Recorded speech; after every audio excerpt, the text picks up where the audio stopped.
Oh, di ba? Sa lahat ng uri ng sasakyan, may mga pasaway. Hindi lang 2 wheels, pati 3 wheels. Isabayan mo na rin ng mga 4 wheels. At naman sa lahat may mga pasaway. Diba mga idol? Huwag yung inaano sa mga 2 wheels lang. At yan, okay, thank you idol sa pagbigay.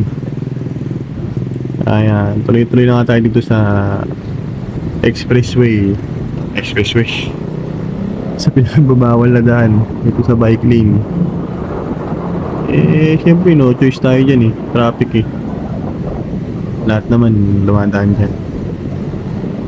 Ano ang problema, nasarapan ako dito dapat diretso ako pa Visayas stoplight.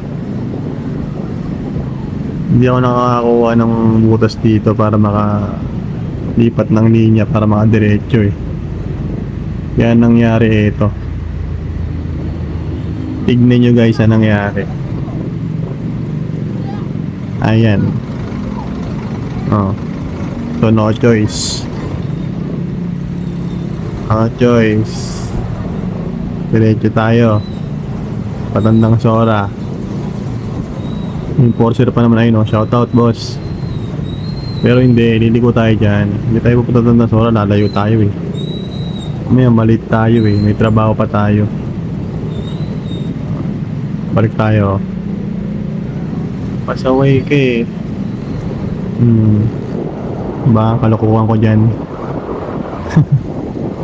Ayun, tuloy-tuloy lang. Yan, tulad pag ito mga idol may bike, respeto, huwag mo papasukan. Gusto mong dumaan dyan sa bike lane bumundot ka sa kanya, diba? Para hindi mo siya maperwisyo,